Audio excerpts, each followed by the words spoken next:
You're listening to Artistic Finance, show 144. On today's show, I chat with lighting designers Kent Sprague and Luther Frank of the Sovereign Candle Collective. We discuss Previz stations, how much they cost, the software and hardware needed, and tips and tricks to help you Previz.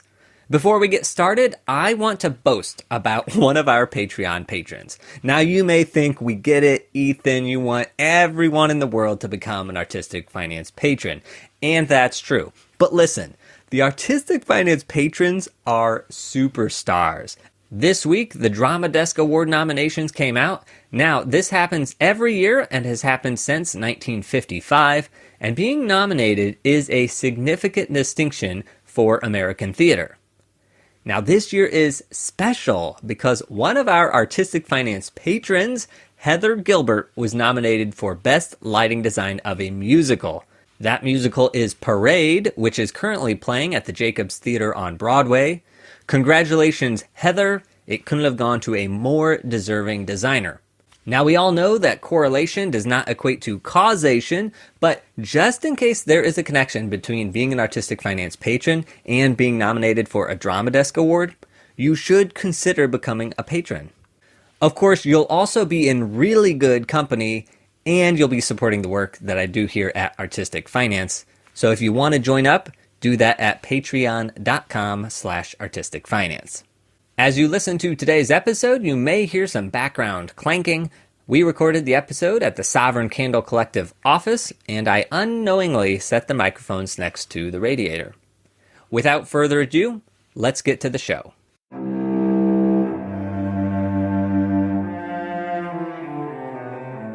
You're listening to Artistic Finance Podcast, where your host, Ethan Steimel, interviews successful artists, leaders, and investors to help educate and inspire artists to grow their wealth.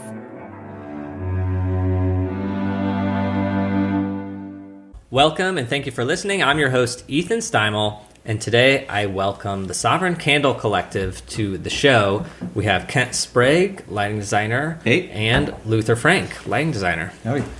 Welcome. We're recording this on February 24th, 2023. And first off, let's mention that we're broadcasting from Sovereign Candle Collective offices in the heart of New York City. And where is the heart? Is it Staten Island? Is it the Bronx? Where are we? Our Staten Island office. That'll have to come later. Yeah, finding the heart is a little hard. Just yesterday, I told somebody else, throw a knife at Manhattan, and wherever it hits, that's the center, because, you get a lot of opinions. But we are 2 blocks south of Penn Station, which is a pretty damn close to dead near center. The knife at the center. Yep. Yes. Spitting difference from downtown, midtown, walking distance, I'd argue, from Chelsea and Broadway, right? Yep. Amazing. All right, so first things, can you tell me a little bit about yourselves? And I guess somebody just briefly say what Sovereign Candle is, and then also just a little bit about yourself. Sure. So I'm Kent. I've been, in lighting for probably 15, 16 years now. I started when I was too young to get paid officially. So yeah, I've worked kind of through all facets of entertainment so far. I've worked as an electrician. I've worked as a programmer for off-Broadway musicals, regional work. I've also worked as a designer. I've done drafting. I kind of try to keep myself in everything. So, and you want to know a little bit about Sovereign Candle? Yeah. So we're a design collective. We work together with. We've got some core members. We have partners, but we also have a large network of varied artists. We have connections with programmers, sound designers, system engineers, lots of great people who can really help us put on a full production and kind of design anything that comes across our plate. We've been growing this for several years now. And you probably have some advocates here. I can maybe wrap up Sovereign Candle and then talk more about myself. But yeah, I'm Luther Frank, and so Sovereign Candle, everything that Kent said is accurate, but it's an artistic collective, which includes lighting designers, scenographers, artists of all kinds. At its core, it's a little bit more focused on achieving some of the ethical goals our society has been talking about the last decades. And because we're young and because of the pandemic, and that we've been able to be a little bit more ethics forward than and a little more agile on those points than I think a lot of other companies have been able to. I've actually heard a lot of other design firms say they were envious of that. Like, I wish I could restart, and I wish I could reestablish how I deal with my clients and my personnel with those thoughts in mind, and now everything's so rigid. So we're still very young and fluid and open, and we're trying to create a collective that advances everyone in it. Yes. And I actually heard you on the Light Talk podcast, and that was one of my takeaways from that show, was like the ethical pay structure is like absolutely, because it is hard. Like, business and ethics is challenging at times. Obviously, business, but there's jokes in media about how those are antonyms. And they don't go together. But there is a way to do it right. But for now, I'm Luther Frank. I'm a born and raised Florida man, and have been in recovery from that for about 15 years. Good. I would just like to point out that everybody here except for me is either from Florida or has spent time Florida adjacent. And you've had to do your time in Florida. That's true. I did have to spend a year in Florida. But I don't think anyone was truly core Florida man like I was. It's true. So we're here today because the collective has opened up a Previz studio. And Kent, you joined us because you sort of took the lead on that. Yeah. I'm going to admit, I have never set up a Previz station, so the questions I'm going to ask a lot of people haven't. Are going to be very, very basic. So, all right, ready for the first one? I'm ready. What is a Previz station? It can be several things, because it's kind of a spectrum. A Previz station can be as simple as you sitting with your laptop on your couch building an idea. But the more traditional thing that people think of is often a computer that it has some decent graphics power, often some kind of control surface for lighting, so usually a console, and a large screen so you can actually see what you're doing. So that's kind of the more traditional thing, and that is what we've built here. I want to stress that it's not just that. So so we can get more into okay. that. So I have a laptop and I've pre-queued, but no visualization. So I'm halfway there. You're halfway there. Yeah, pre-programming on laptops and traveling devices is one thing, but we'll get into this. There's a lot of software nowadays that you don't need a console, you don't need any programming or DMX to do some great renderings on the fly to communicate some ideas while traveling.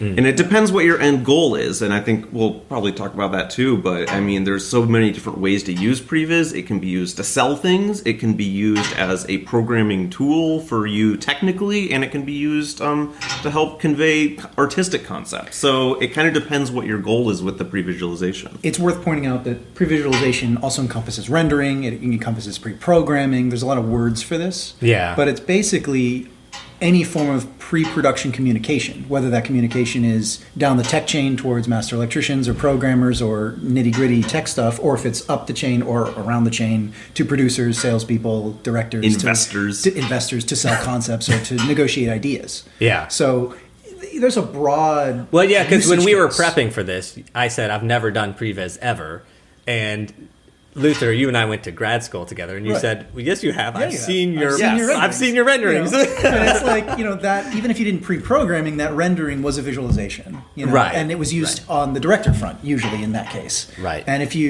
careers will take you in many different directions. Whether or not rendering and visualization is a part of that workflow today doesn't necessarily mean it won't be tomorrow. And I think I was super attracted to getting this built into my workflow because all of the career endpoints I looked at, pre-visualization and programming in advance is playing a huge role in rock and roll, Olympics, art installations. So much of that now is happening in advance of actual production. Right. Yeah. That to me, it seemed very important to start. And so nowadays, my workflow is full of it. It can even be an educational tool in that sense. Yeah. You want to learn how to use a console, but you don't have access to 100 moving lights. Well, you do in your Previz for and 1/100th the cost. We've had install things where people just ask, "Is this possible?" And myself or Brandon is like, I don't know. Give us a half hour and we'll go punch this in and figure it out. So just having those tools available. Okay, yeah. I mean, I definitely would like it because, as you guys know, I'm moving into academia, hopefully, if anyone wants to hire me.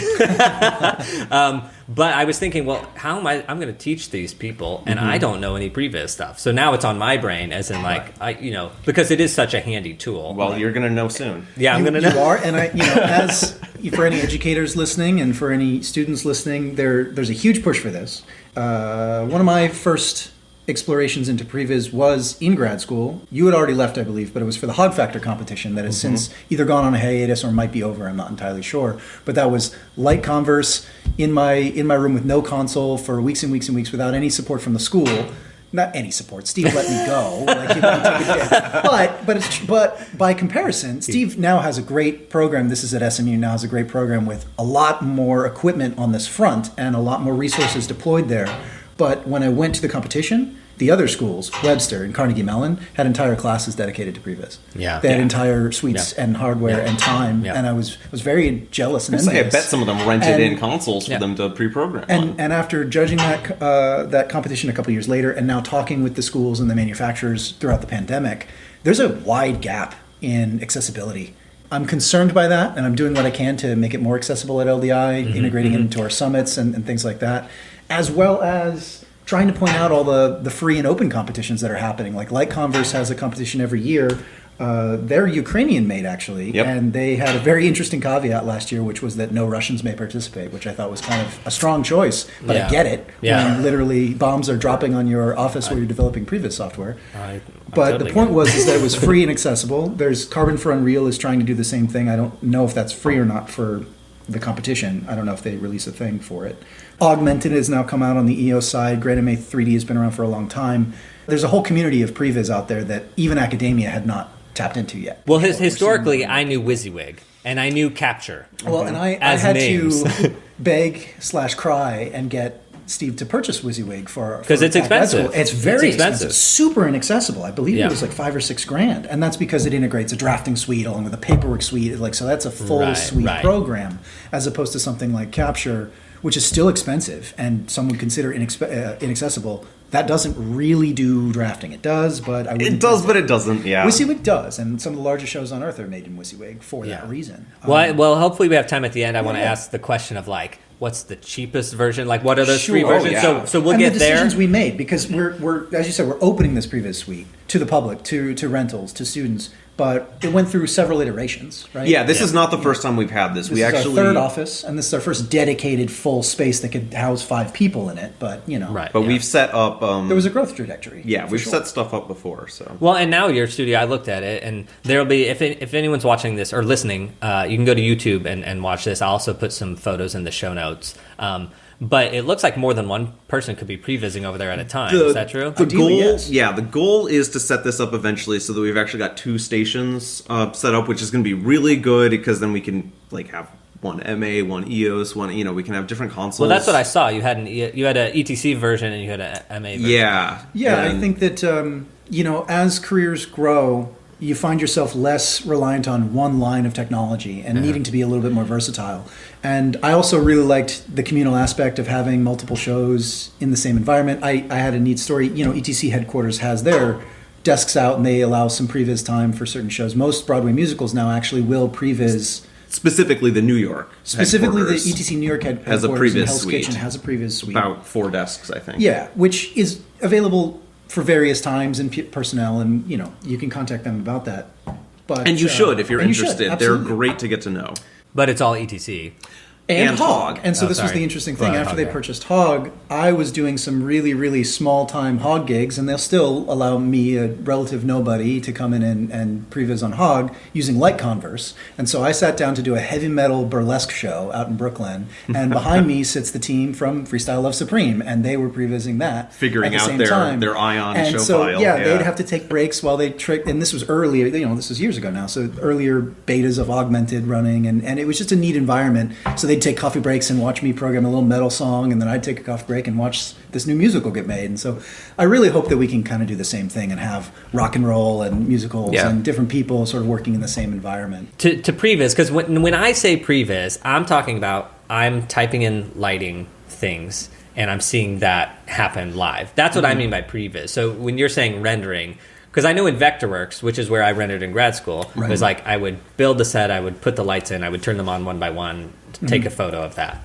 So when I'm saying previs, I'm thinking like... You're thinking real time. Yeah, real time. Yes. And so for real time previs, do I have to have a console? No. Not necessarily. Not necessarily. I would say, don't be afraid to get started if you don't have a console. Having a console does make it a lot easier, but almost any of these, like with MA3, with EOS, and with several others, you can use the PC software, and you can spit out SACN or ArtNet directly to a visualizer, and at least locally, and just go from there. And most manufacturers, not all, but many of them, will allow for output to a visualizer for a lower or no cost. They'll make a Viz key or some sort of low cost or no cost option. So you can do your 20 universe show on just a computer. They build in various fail-safes. I think ETCs will blink every 90 seconds. Strobes. It has a built-in strobe function every 2 minutes. The screen will strobe at you, which is so you can't use it for a real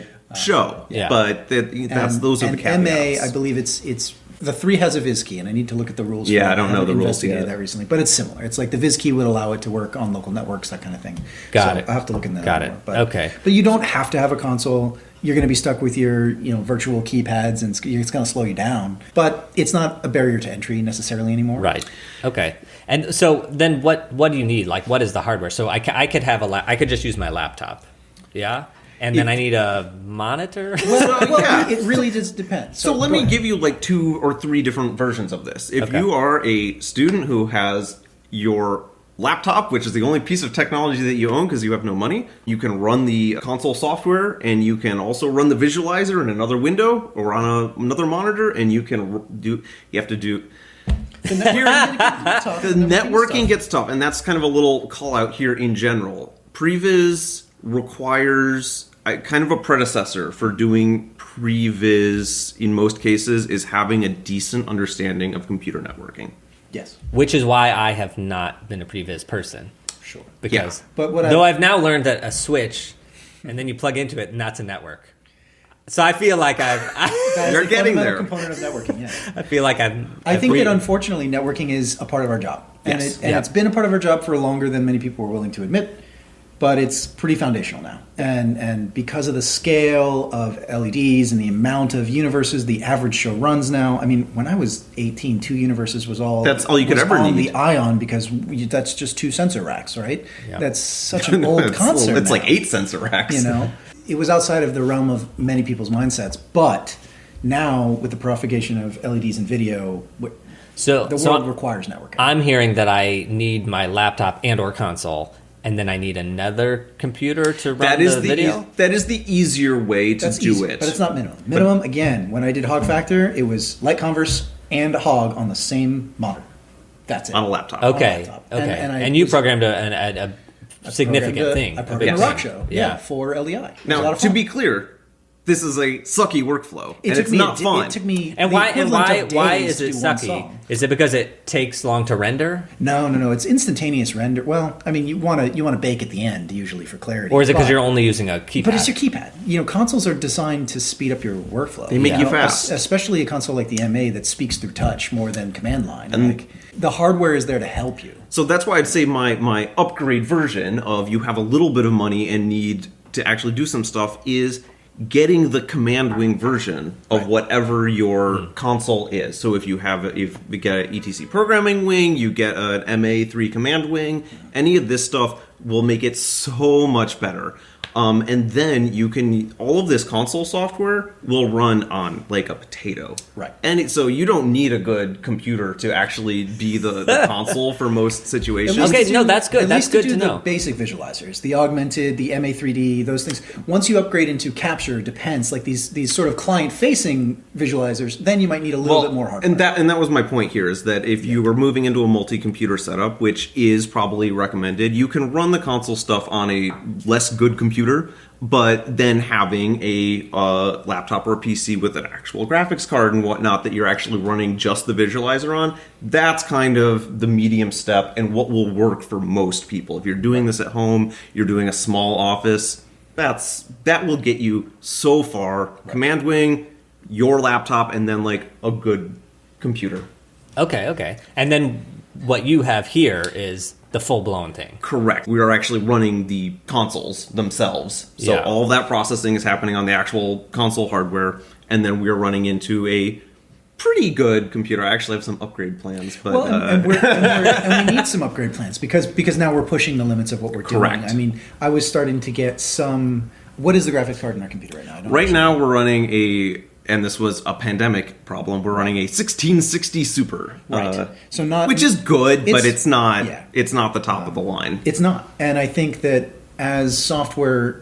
And this is just the nature of software development. Yeah. They start accepting new minimums every year. Correct. And they start pushing out. And so, like, Unreal 5 is not going to work for us on this machine. You know, Unreal 4, sure. Unreal 5 is going to get all janked. You just Got it. I disagree. Okay. Fair enough. But But here's what I'll say to that is that I look at the Carbon for Unreal competition that's happening right now. I'm seeing stuttering across the board. I know people have better. So it's not just the cards. It's optimization. It's software. it's optimization. It's how much you stuff into your. Yeah. But for renderer. all intents and purposes, yes, you can upgrade your hardware a little bit. Oh, but pretty yeah. much this is as best of a Previz situation as you're going to find anywhere. We're rendering hundreds of lights in Carnegie Hall and art installations with no problems, fully exported at high definition. Yes. Yes, we're having Yeah. client communications on large-scale rigs with this setup. Yes. Yes. Okay. All right. So now I just don't know Previz, but I know Capture. I've heard of WYSIWYG. When I say no, I've heard of these things. To me, that seems to be the component that you need the most, or that's the part. Because I'm like ETC console. I know that part. Yeah. That I got. So I'll talk a little bit about what we run, and then Okay. we can talk about what's like. Yeah, out because there. why don't you talk about what we have and then I can expand because I've done a lot of travel internationally and this is a big conversation, especially in Europe and around the world right now. And actually, a question before we get to that one, which is, I assume the console's the console. Do any of these softwares, can you plug them in? Like, could I... Streaming ACN. Streaming ACN is the networking tool of the world. Okay. Forget ArtNet, forget any proprietary thing like MANet or ETS, just forget it. I'm sorry, manufacturers, you're not as good. Okay. Streaming ACN runs the world. It runs the Olympics. And every lighting console that's real will take talk and it. receive it. So this is how we do things at LDI when we have every major console talking to that 100 moving light rig at the same time. When we have AVO and Chamsys and ETC, they're all running streaming ACN. So streaming ACN is how it's done. Yes. So whether it's Capture, Depence, or WYSIWYG, they all speak So streaming for ACN. me, if I plug in an Ethernet cable into the back of the console, it can go to any of these softwares. It's Yes. not going to Yes. matter because it's You got to get your console I settings just have to right. plug You got it to in. get your software settings right. But SACN Yes. is the way to go. Yes. Okay. Correct. All right. So what we run here is we run whichever console you choose. We primarily use Capture is our main tool. It puts out very nice looking renderings. They are client facing. They are capable of selling a show. We will usually draft we'll usually draft stuff up in Vectorworks and we'll bring it into Capture. We'll do textures and skins and edits in Capture. We do the white model in Vectorworks. Correct. Because texture transferring between these programs is not great. They're not like Cinema 4D or Bayonetta or any of these film rendering things. So it's best to think simply. So draft up a white model and then go in and use their drag and drop Lego-based texture tools. They're very easy to use, but it's best to do that kind of work there. Now, that said, this gets back into what are you trying to get out of it. Yes. If you're just trying to get a programming tool, put the white model in and go to town. You know what your set's going to look like. You can you point things where you need it. But if the point is to sell it, then you spend a little bit more time prettying it up in Capture. And then you can also import the fixture positioning from Vectorworks. Right. You just have to check through and make sure that all of your fixtures are oriented correctly, and then you really get to town. And that can be for us as fast as, if we've got a good render or a good model already, 2 hours to get to a place where we can actually turn on lights and get going. Yeah. Got it. And just so I understand the workflow, so you open the Capture file, and then you drag in the Vectorworks white model. Then you're taking the time to put the skins on, the textures, make it look like something. Then you're bringing in the rig, Yes. and Yes. making sure it's all the right height, everything's panning and tilting the right Correct. way, and then you're ready to go. Yep. Yeah. That's pretty much the process. That's You the nailed it. process, yeah. Okay. So now that sounds very simple. It takes some Things go work. wrong. Things go wrong. Yeah. Well, for sure. I mean, if I were to open up a Capture file, I don't even know if I'm saying it right. I'd have to figure out how to do all that. Well, and it's always whenever you transfer between software. In Vectorworks, I draft a white model based out of extrusions and then NURBS curves and then, some other form of shape. One of those shapes is not going to translate. And that's like, I need to Then go you have to back go back, and turn it into a mesh. turn it into something else, and then it'll come in correctly. So if you're into So- 3D drafting, you'll know what Yeah. all this means, but it basically means Yeah.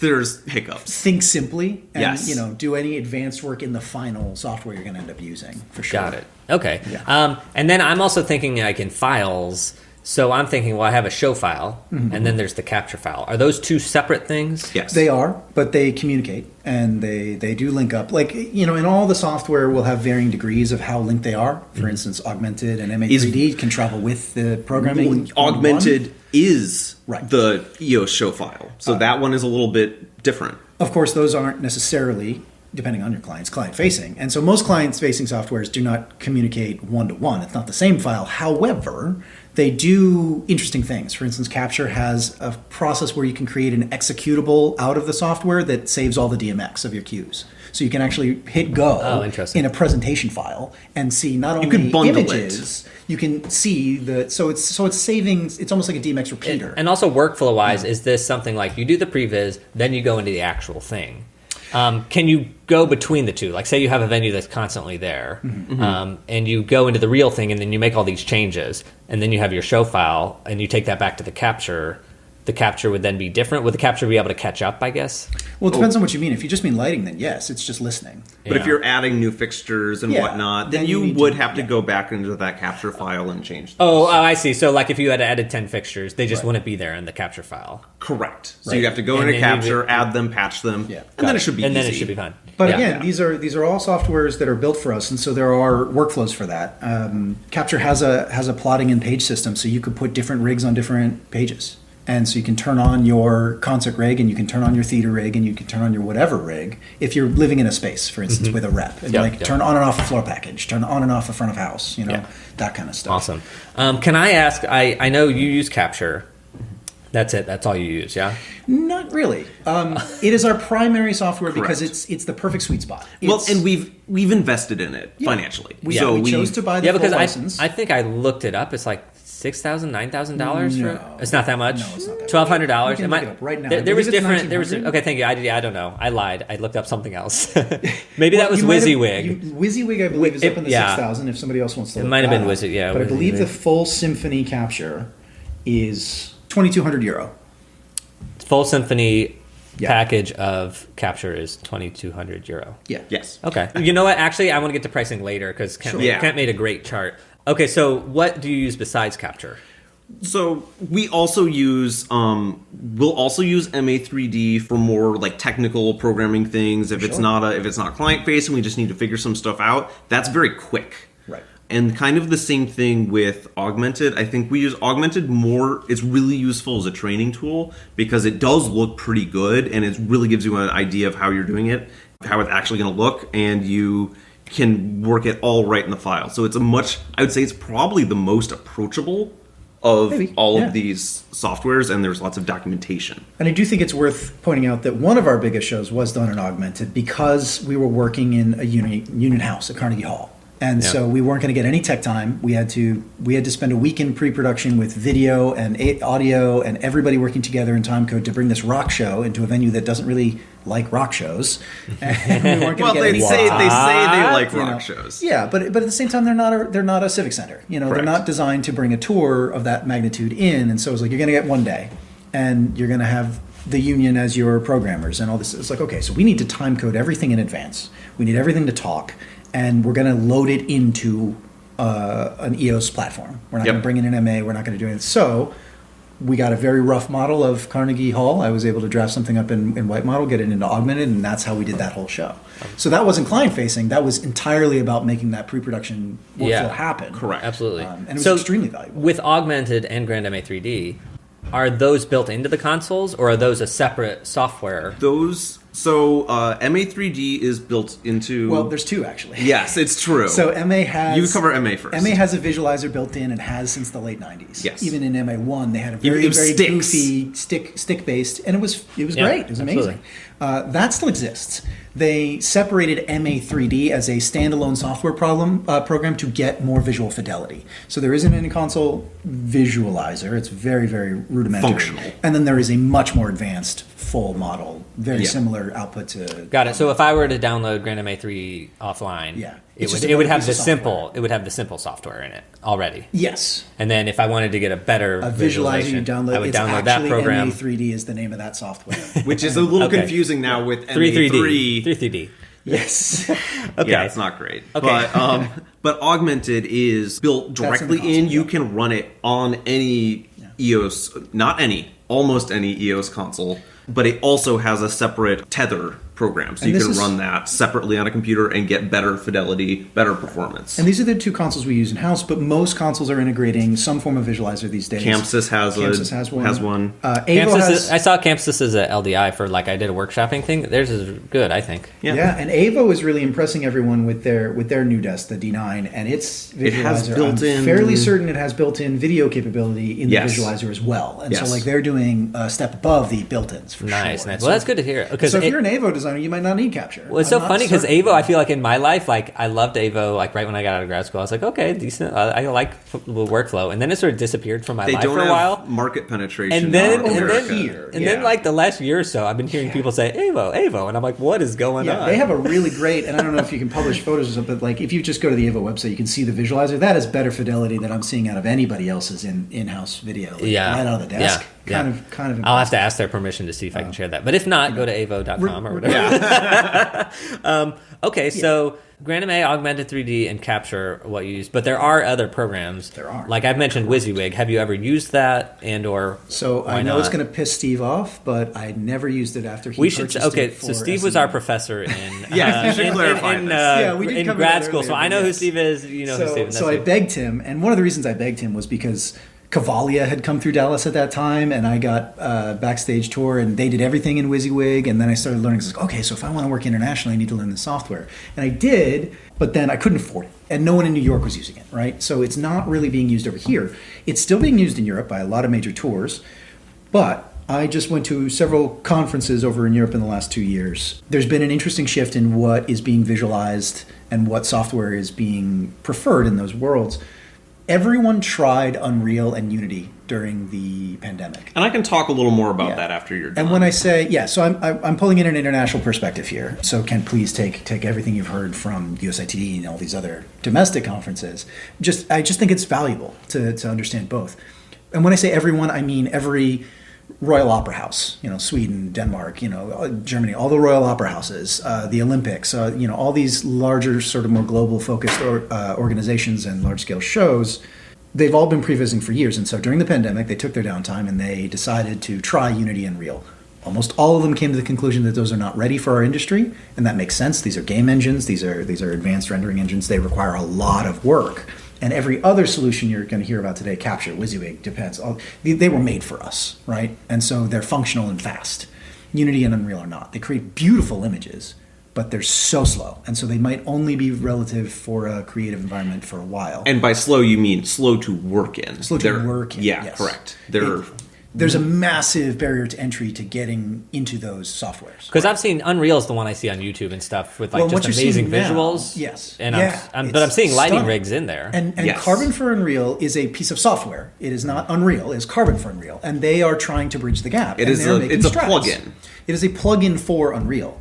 And they're doing great work. There's a competition right now. It's worth taking a look and seeing it. I'm seeing a lot of my favorite designers working in it. They're giving it a try. But that's exactly what all these opera houses did. They all gave it a try and said, this isn't fast enough yet. So it's coming. But for now, most of those major houses I'm talking about have gone back to either Capture or Depence.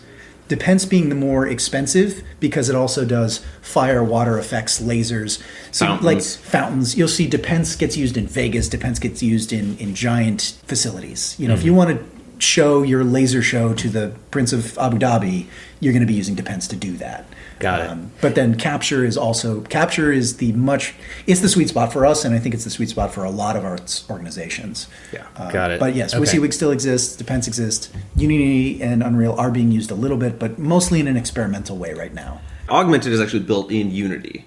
Well, there you go. Yeah. So that is based off of the that's Unity. The Carbon for Unreal. Augmented is the Capture for Unity. It's lighting software, not rendering software. And we actually spent some time in Unreal and specifically Capture, Carbon for Unreal, very early in the beta. So we'll have to go back at some point. But yeah, I spent probably a week making models and bringing stuff in and getting consoles to actually talk to it. And what I got out of it is better than any Previz I've ever done anywhere. It looked gorgeous, real time at 60 FPS. For sure. It was gorgeous. It took me a week to get there for a project that wasn't actually real. Right. So that's kind of where I'm at. The value add isn't quite there yet, but it's coming. It is coming. So. Got it. Okay. Interrupting the show to let you know that we are giving away 3 hours at the Sovereign Candle Collective Previz Studio.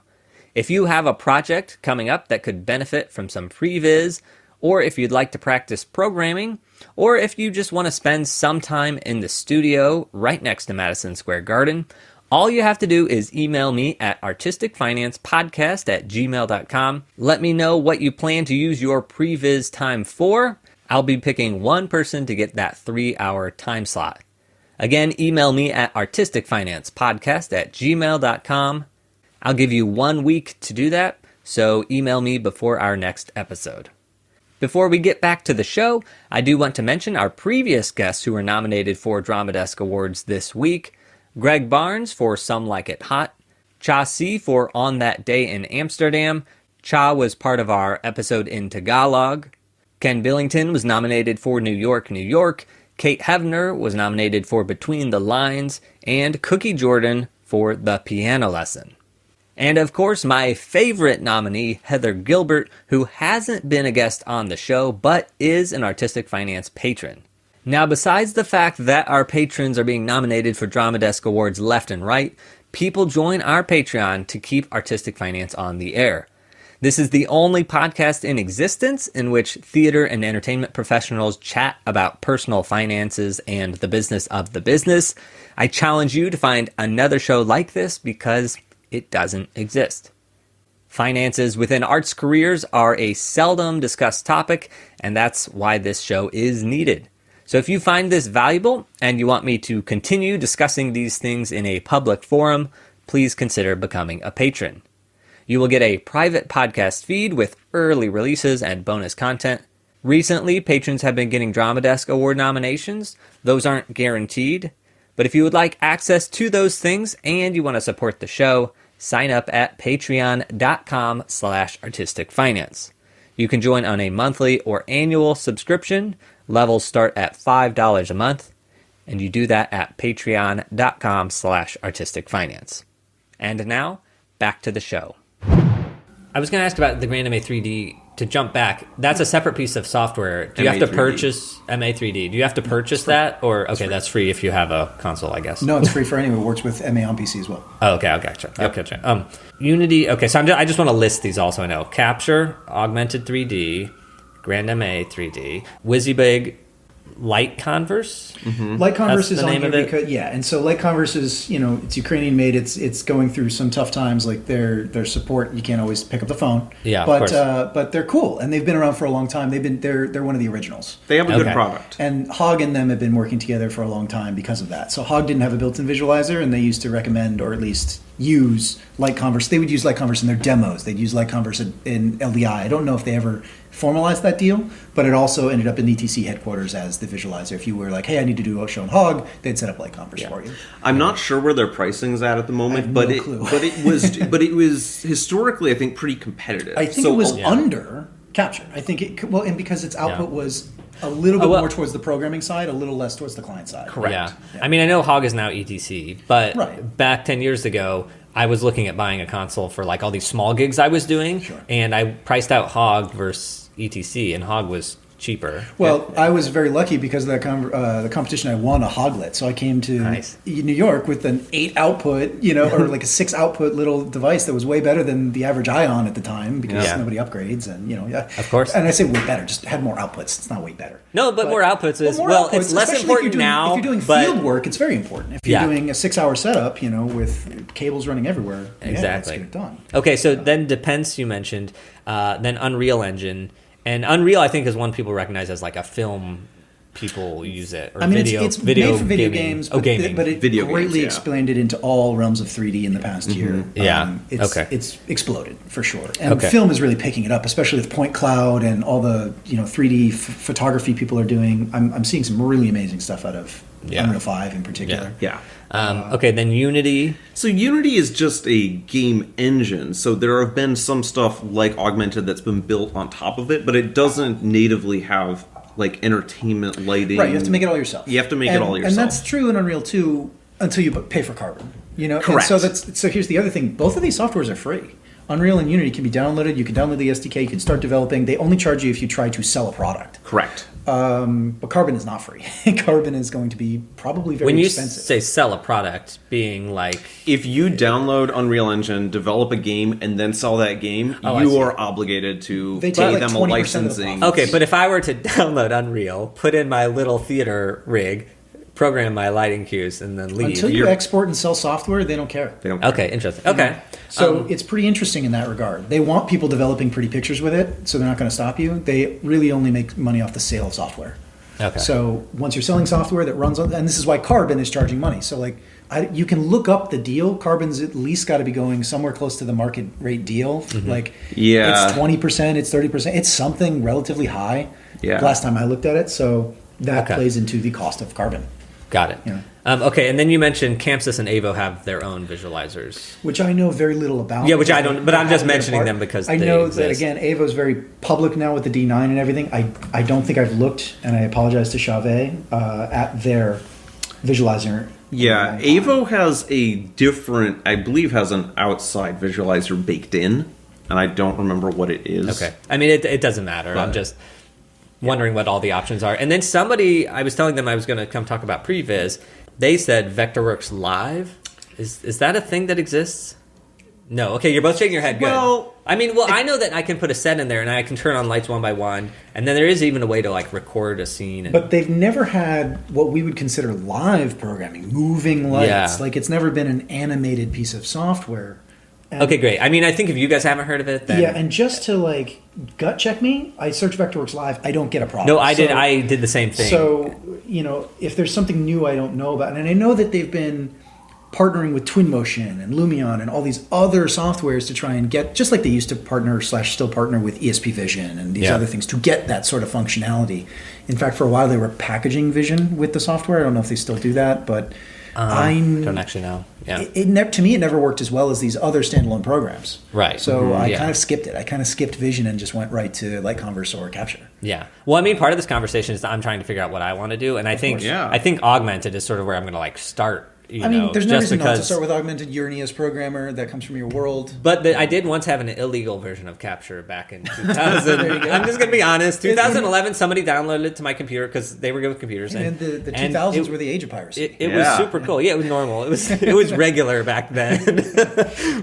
Yeah, Vectorworks Vision is technically a live rendering Okay. program, which I think we actually have a license for. Yeah, But we don't use that's it. ESP Vision, and so yeah, we haven't used it, and I don't think we've used it because we get so much better response time and activity out of everything else. Yeah. Maybe we'll give it Yeah. a shot, but Well, that's why, like, with my Vectorworks, it's like I have RenderWorks, etc. Maybe I course. have the Vision package. I don't know, but it's like It is a I don't separate use. license. Oh, it's a separate license. I was Yeah. like, I don't use half of what it is. Like, I just need my light plots. and that's the thing. It's the right tool for the right job, and so that's why we chose Capture. It was the right tool for the right job. If we were doing a lot of lasers and effects and water features, we would have bought Depence. Yeah. So it's you should value engineer out whatever you want to do, and if you're doing it for yourself, Augmented, MA3D, Yeah. Oh, yeah. if it's going to enrich you, then go free. Yes. You know? Yeah. If you're Well, I'm just thinking like me. I can't draw.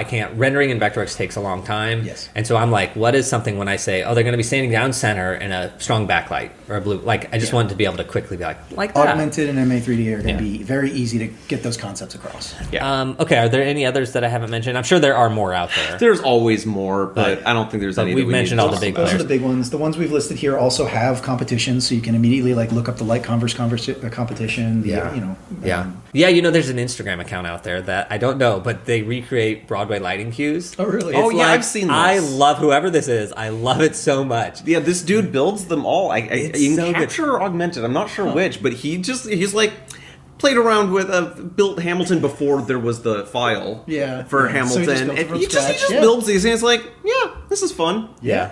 Yeah. Like re-cues No, them and I've out. been seeing some crazy stuff. I can't remember his name, but I've talked about him a couple times since we got the collective started. He's this Israeli designer, and he just puts the most bonkers renderings out of light Converse every year in the Yeah. L8 Converse, like Megazords covered in thousands of lights, like things that'll never get made, but are just really, really out there and insane to watch. Yeah. They're all on YouTube. Well, and I think that's the other, like, we've talked so much about making things that you can, like, sell or that you can. The visualizers are also just an amazing way to have a creative concept and build things that you can't build. And I've had people come to me, I've got a file in there where someone's like, so if we actually were able to get this $1 million grant, what could we do? And I was like, give me 3 hours. I'll build something, and maybe you can show this, and like it'll help. So you can build stuff that'll never actually happen, right? Which is just really fun, and it's really enriching. Because I know a lot of, at least I did, and I think a lot of students have. They're like, a show it's got 20 moving lights. I don't know if I can like do that. It's like a lot of data to manage. And you're like, build it. Yeah. Build it and do it. Yeah. Like, that's like the best way to... Well, one way I realized I was out of touch with Previz was last summer I was looking for somebody to cover me for 2 days of tech where I couldn't be at this. It was a musical summer camp. Mm-hmm. And I was like, hey, I'm looking for somebody local to just come the one day I'm not going to be there and cover it. And they said, well, I'm not available that day, but I'm really good at 3D with like prevising. So like I can just put your rig into this. We can write all the cues. We know they're good, and then we're good. And I was like... okay, well, I want somebody on site, so no. But what the heck? You can do that in like 4 hours? Like, he was so confident that he could just bang it out. And we've had some people visit our space in the last 2 years, especially our previous office, and do that. And, there are all kinds of reasons why the on-site time is not going to work out. Mm-hmm. And Previz has always been a part of that process. Honestly, I just did an opera down in... It was 1 year ago exactly. I did an opera down in Florida, and it rained out most of my tech. I have some hilarious front-of-house photos of everything just covered in tarps and me just wet designer waiting on things to dry. Yep. But I had already pre-programmed the entire opera. So yes, I lost 70% of my tech time. I was okay. The show went up. It looked pretty good. Yeah, but some other stuff we've had come in here. We've had people come in and update touring show files for new spaces when they know that it's going to be. They're still loading in at 8 a.m. We've had people do actually like trainings and other stuff, but remotely. I think that maybe is something you said you wanted to ask about was like remote access to things or whatnot. Oh yeah, well So can you do that? Yeah, and we have actually because Brandon did this. He had Michael, a programmer that we know, come in and work on a show that he wasn't able to be here for, but they had the model in, I think they just did it in Augmented. They had the model in Augmented, and they zoomed, and they built a whole bunch of cues for 4 hours. Right. So you're just sharing the capture screen. He just shared the capture screen, and they programmed a whole bunch of cues for 4 hours, and then they had that ready to go. Got it. Well, we're out of time. Oh no! But I want to ask about the pricing, just because you put that all together. So can you just go through it? And really all the parts, because I'm just trying to figure out what are all the parts, which is like you need the console / the laptop that's going to have the offline software. Mm-hmm. Then you need your Previz computer, and then you obviously need monitors, and that's about it. Yeah. So it helps to be a little bit like. Computer minded. You can save a lot of money by building your own computer. So what we have in here, I tallied up like the parts and whatnot for this one, and it was like $1,400. It's actually not that expensive. Punching way above its. It's way for the computer that's rendering. Yeah. Correct, for the computer that's rendering. To buy it at market, $2K. To buy it at market, pre-assembled or whatnot, yeah, you'd be paying $2K or $2,500. So you can save a ton of money if you've got the time by spending some time on YouTube and reading some stuff and buying the parts yourself and putting it together. Some people are never going to do that. I will never do that. And that's okay. Which is why I was like, what is the market? $2K. So you can buy pre-builts, and there is no shame in doing that. And some people will say, whatever, just do it. And if you are looking to buy something for a more like institutional place, and there's reasons to do that too. PCs are hard because you want like warranty and support on them, but a lot of times when you're getting into these specialized machines, it's really hard. One place I would recommend, and I've done this for a studio in New York, is buy from Puget Systems. There's a couple of integrators who do professional builds out of consumer parts, but then provide support, documentation, and whatnot. So when you buy a lighting console, you expect to be able to call the manufacturer and be like, hi, this is broken, and you don't get that with a lot of... If you buy a Lenovo, they're going to say, well, why'd you break it? Got it. And so you can actually get that support, but it costs money. All right, interjecting this question to say, are pretty much all these softwares Mac or PC? No.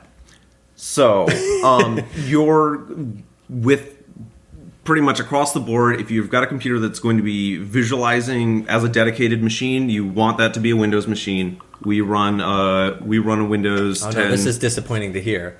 Okay. But that said, you can do a lot of stuff. Augmented will run on Mac, and there's Augmented. Okay, my choice is Augmented. Your choice is Augmented on Mac. Mac. But I could use my Mac, and then I could buy a separate computer with Capture. Yes. If I wanted to render. And again, because streaming ACN is a universal language that runs on everything, that's how you bridge the gap. And so if you really want your Vectorworks to be on Mac, you never want to touch a PC with it, fine, don't. Just bring it to a capture machine, bring it to some other machine. I think that it is an unfortunate reality that Mac's development process is slightly more closed than an open Windows environment, and so there is more software available on Windows. Doesn't mean it's impossible, but especially if your Previz eventually goes beyond yourself and goes into team building, if you're going to be integrating with audio and video and all these other people, you really need to make the switch to Windows to be more accessible to your entire team. I run all my personal stuff Mac and all of my business stuff Windows, so I have to bridge both worlds because you just have to. That said, when you're integrating audio, and this is something we haven't talked about and is worth a quick second, is audio and whatnot. But like we have a Mac in there for running audio playback, for running some light video stuff, because sometimes there is video and audio that's only Mac. Sometimes you need to get that in there. But also, it's a good platform for you need to interject some of this stuff into renderings. A lot of times you'll need video, and you can map this stuff in a lot of this software. You can map a video surface. And it can be really important. The one thing I want to say with audio is we have a full audio interface and a SMPTE gateway and some other stuff there, because if you're working on something, if you're prevising something that's on a click track, you have to have that in order to actually make sure that it works. So if you're working in things that are time coded, which would be theme parks, which would be a lot of live music and whatnot. A lot of tours run ClickTrack timecode through Ableton, and that's again that Kit Wakely. So we had a Windows machine, but the Ableton programmer was working off Mac, and so he'd had Ableton sending ClickTrack, sending timecode through our network to Windows machines. So it's not as simple as one size fits all. And there's a whole world of software on the audio side that we probably shouldn't even talk about. But. Yeah, let's not.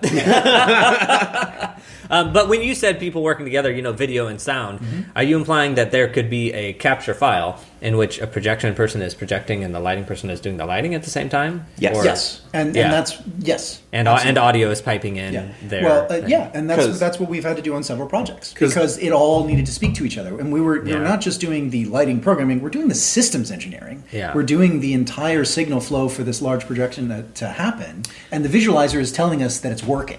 And just as SACN is the universal lighting transmission, there are other standards for video like NDI and a couple of other things that you can pipe and should in some cases video into these pre-visualization suites, so that you can actually see that your video is lining up with your and with these your lighting. limitations will also help you make your decision, because again, the built-in visualizers, MA3D and Augmented, don't do that. They don't take video inputs. Not yet.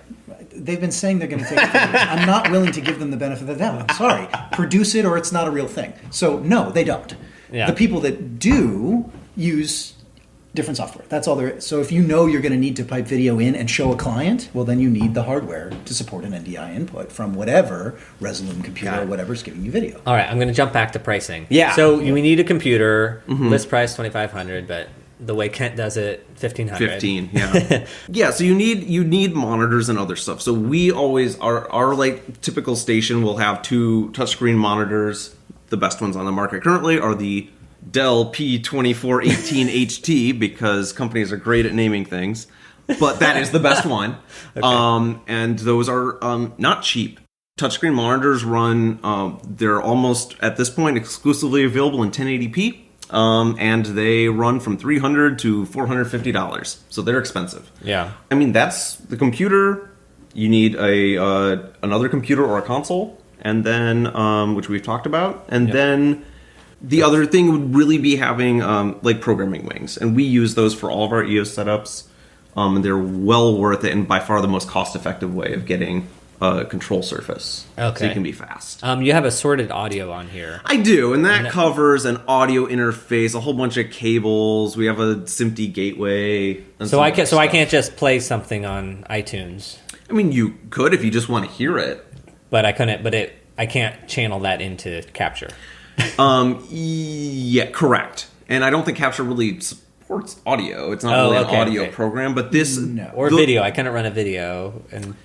You can, but again, it's what is your desired outcome here? Is it just to get audio into Capture, just to listen? Well, I'm just or curious. Is it to get time code to your programming? Because that's what you actually time code is. I'm thinking time code is generated and handled by audio software. Okay, all right. Generally speaking, that's not handled by any other software. There is some internal time code, like MA provides an internal time code, and I've used that. ETC has an internal time code. ETC has an internal, so you can get the time code from that source. Syncing up the audio to that. You got to get clever. There are several small pieces of software out there that do it for you, and so when you hit go, they'll play. They'll listen to the time code. Okay, so for me, it's like I'm just thinking lighting, so I'm not going to worry about the audio part. I wouldn't worry about audio until you need to worry about audio, and then Okay, and then this gateway, what is that about? So what this is if you've seen like a large musical or anything with a click track, they will have a SMPTE gateway. So SMPTE is a time code standard, and it's actually an analog audio signal, and it sounds like screaming pigs. I think is probably the most appropriate way. It's horrifying, but it's an analog signal that can be interpreted by this gateway. Some consoles have it built in. I was about to say it's on this list because EOS needs the gateway. It's not built in. Correct. Okay. MA has it built in, but it turns this into a network signal that you can then read from any console on the network. Okay, and that's only for audio, or that's for going from console to Capture? That is only to get the time code from your audio playback into your lighting console. Okay, so I don't have to worry about that gateway. Correct. Perfect. Unless you're doing a time coded show. Unless you're doing a time coded show. Yeah. Amazing. Okay, so this this is like super technical and hard to pull some of the stuff out. No, I know, hence me not having done it. But actually talking this all out, I'm like, this is very manageable. I could totally do this. Right. And honestly, what I took away was I already have one laptop. Really, I just would need another laptop. And then there's a world in which I could at least do a basic augmented or something. Or even just a multi-monitor setup. I know that my Microsoft Surface can do 2 monitors, and so that's all I really need. And especially because it's touchscreen built in. So like there's a world in which you don't even need a second computer.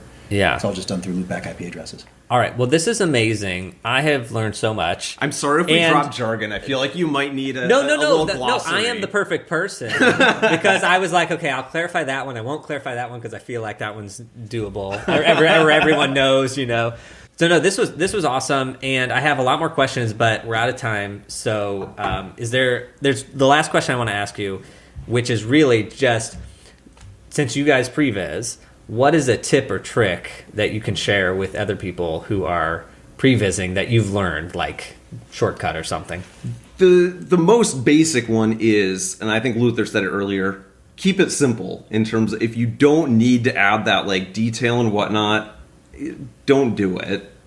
Just keep things simple, especially if you're running on software or on hardware that maybe doesn't have the most power. Anything you can do to not bring in a 20,000 polygon model into your poor computer if it could really just be rendered with 4 walls. Keep it simple. But you had some color stuff we were talking about earlier. I did. I think it's important to realize that these software engines usually don't account for real-world physics. Yes. So the 2 things that are going to really throw you off is color rendering and movement speed. And so your colors will be wrong.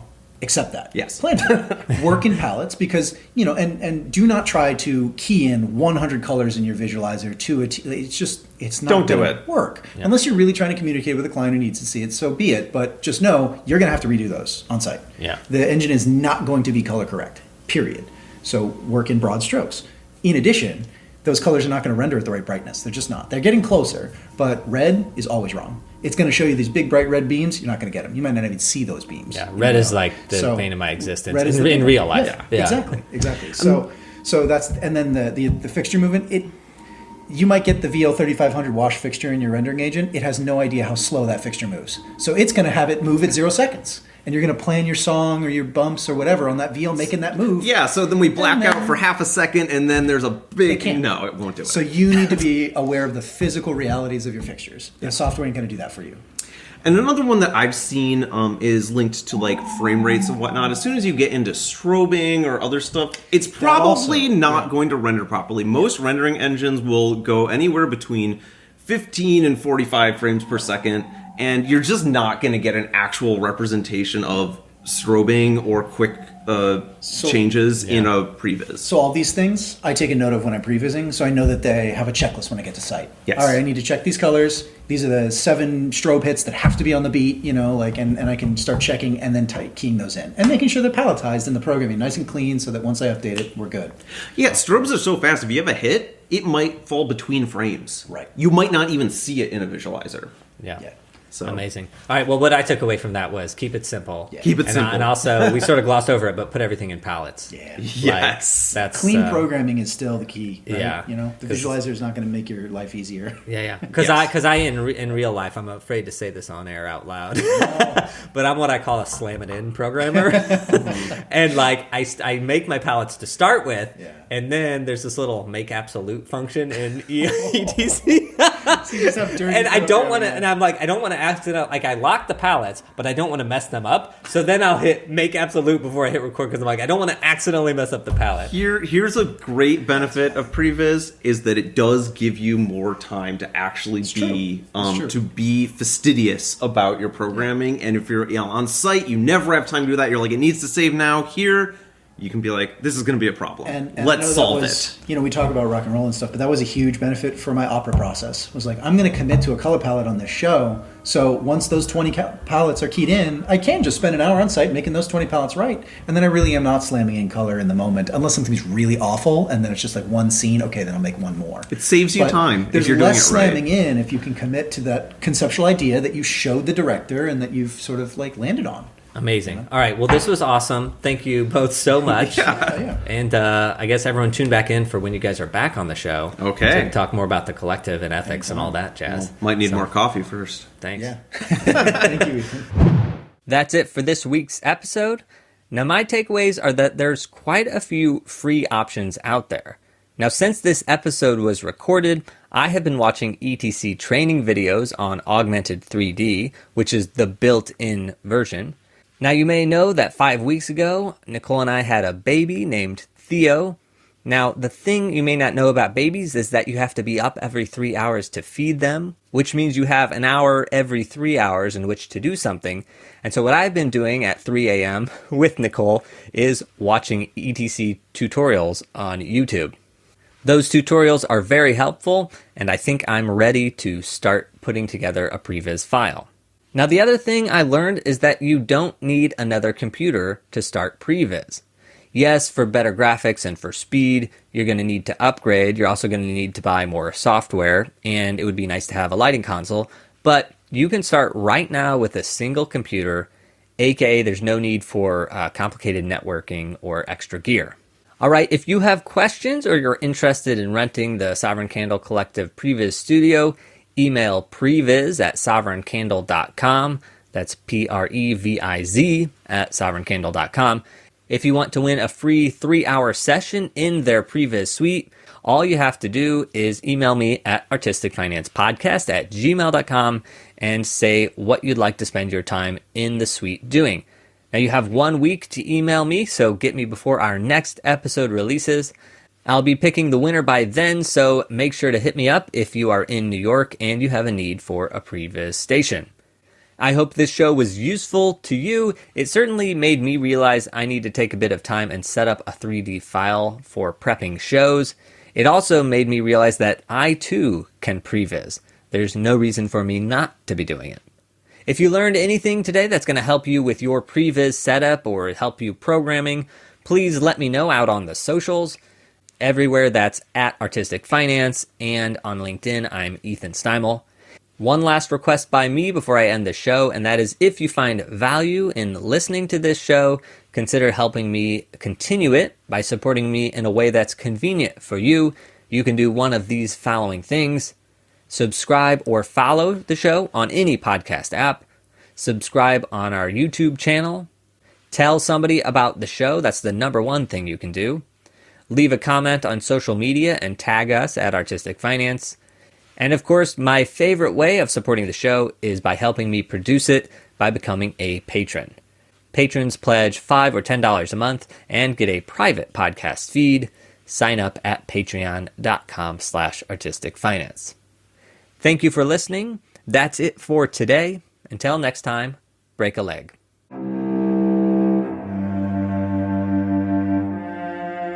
Thank you for listening to Artistic Finance. Make sure to subscribe. To access our show notes, transcripts, or resources, go to artisticfinance.com. This show is for entertainment purposes only. Before making any decision, consult a professional. This show is copyrighted by Artistic Finance. Written permission must be granted before syndication or rebroadcasting.